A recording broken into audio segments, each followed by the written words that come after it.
everyone. Hello, Patrick. Hello, everyone. I'm going to start this one off, Pat. Congratulations on your new contract. And when I first saw that cross Twitter, I was so excited that you were coming back. How excited were you to be coming back and putting on that Clipper uniform again? I'm super excited. Anyone who's been around me the last couple years, dealing with the knee injury, the city has opened its arms to me, accepted me for who I am, allowed me to be myself, and I have nothing but love for the city, man. I just want to, with that contract, I want to do as much as giving back as I possibly can, and I think the city deserves it. Let's go get the mic in the front row here to Kurt. And just remember, say your name and affiliation, please. Hey, Pat. Kurt Sandoval, ABC 7A. Congratulations as well on that deal. Shortly after that, a lot of big dominoes fell for this team. Describe the emotion you were on to just get the contract and shortly thereafter to see Kawhi join this franchise. Well, I think thank you. God is good, of course, for the contract. But I think from a team standpoint, I think when we both got the news, I think it was almost like we couldn't. I couldn't believe it. How did you feel?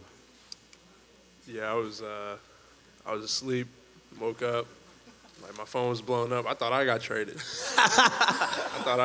Because I've been traded before. I know what that feels like. Phone starts blowing up 2:30 in the morning.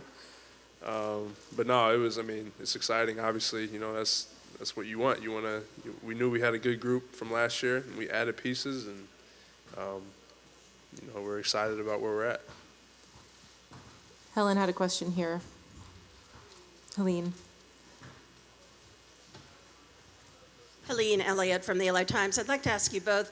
Last season, one of the great strengths of your team was that it was like this junkyard dog mentality, scrappy, no superstars. Now you've got two superstars in your midst. How does that change things? Or are these guys already shown willingness to kind of blend in and be one of the guys?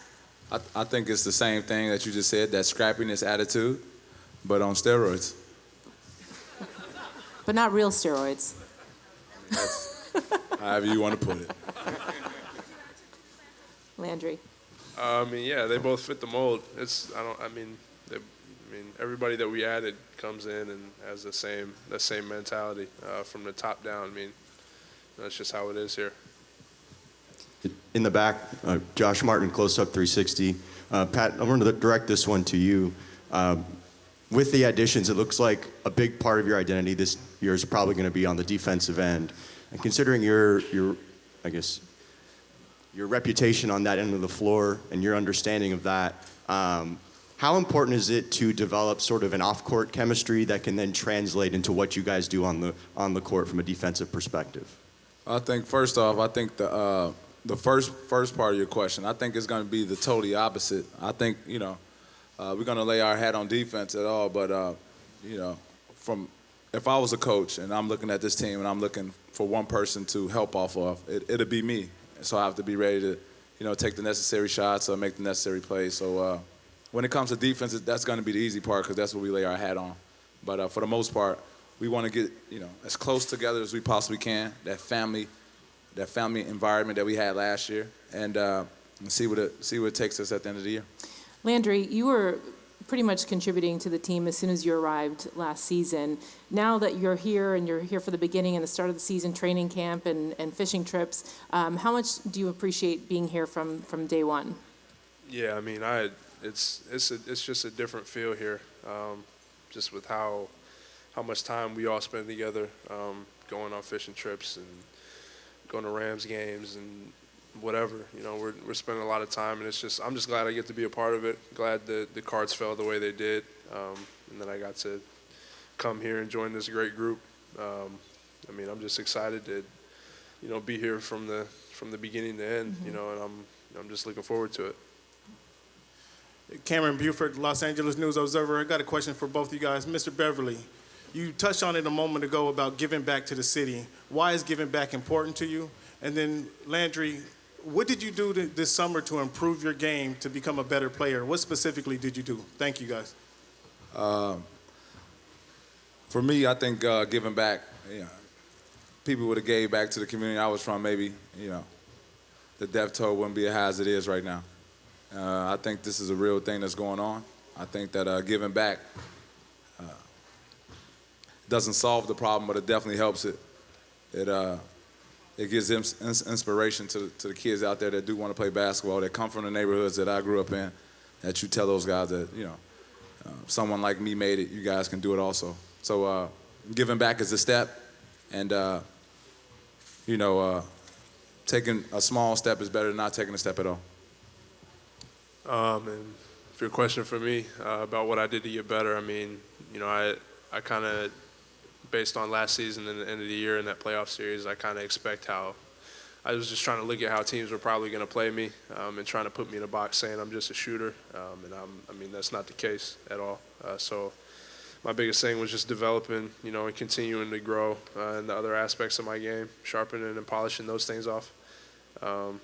Putting it on the floor. I know people are going to be flying at me thinking I can't put it on the floor, but I'm going to, be able to have to put it on the floor and continuing to get better defensively, working on my body, getting stronger, just making sure I'm in a place to play 82 plus and be the best I can be for this group.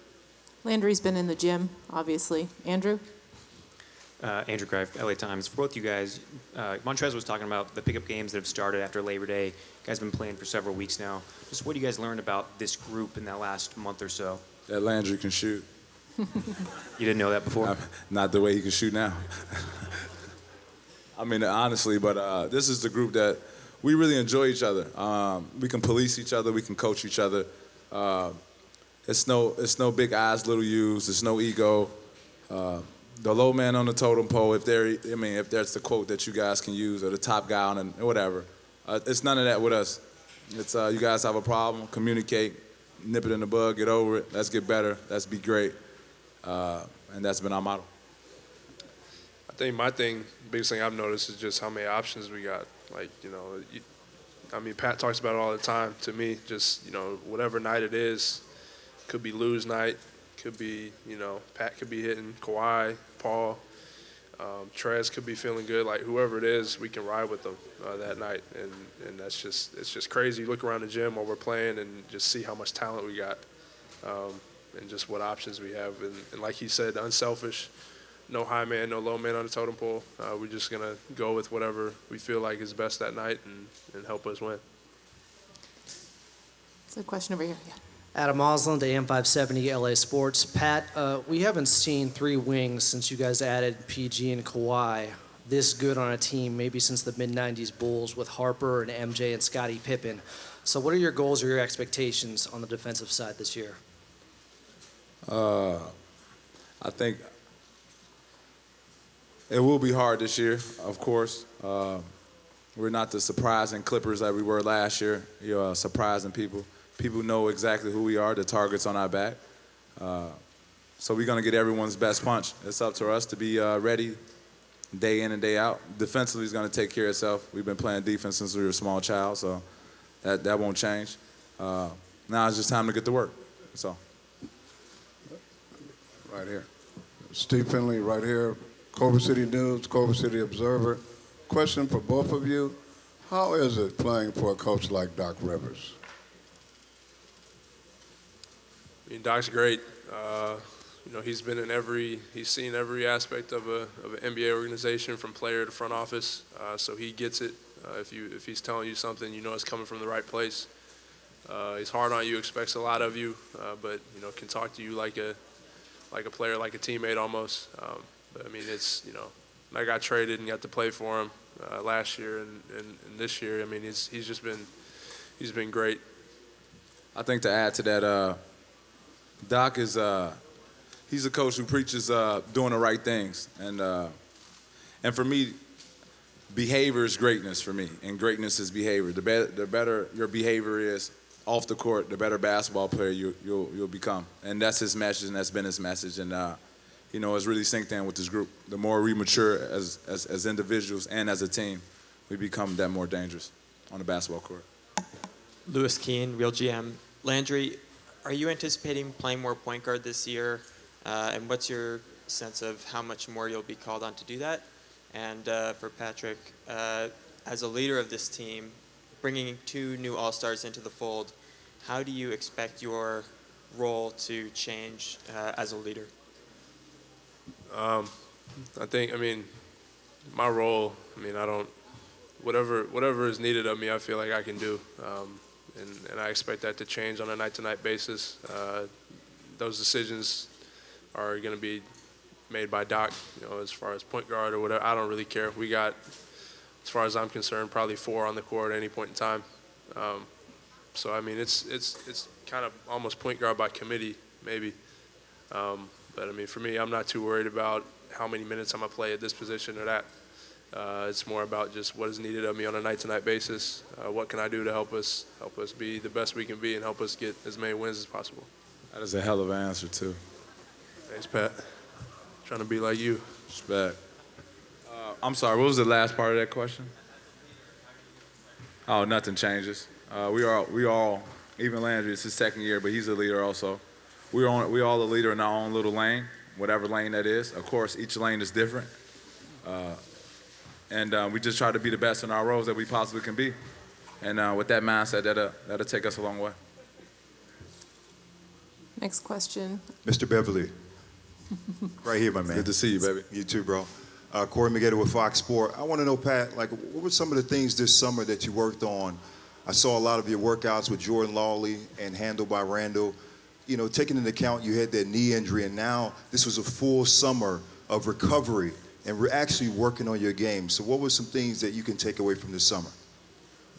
Like you said, I was healthy this summer. I was able to train at a high level. I think off the court, behavior. You're going to hear me say this a lot this year. Behavior is greatness. Even with my teammates, family, and friends, my behavior's changed. You guys want me to be this guy in the corner who's just doing this, whatever. But I'm just trying to harness that because that does affect me. When you do second in the NBA in technical fouls, and those are the type of things that we don't want. So just trying to control that. And the best I do controlling that, everything else will kind of play out for itself. Pat, how do you think your dominating skills playing paintball will translate to the basketball court? I don't know. I still got scars to show mine. I think I was the only guy running around without a shirt on, so I guess I'm kind of psychotic. Not surprisingly, Pat Beverly went next level playing paintball. Next question over here, Ramona. Pat, I know you'll tell us how this actually went, but we've heard various accounts of this fishing trip you guys all went on. Paul's supposed to be this professional fisherman, but Denise caught the biggest fish, and then Kawhi was maybe next in there. So who actually won that competition? That's my first question. I think I'll let Landry answer that. Oh. The question is what? Who actually was it like a competition? Like Paul said, it was competitive. It was, yeah. We all had like a bag with the number on it. I was out there just to be on the boat. I just want to be on the water. So I definitely was You was driving the boat? They didn't let me drive the boat.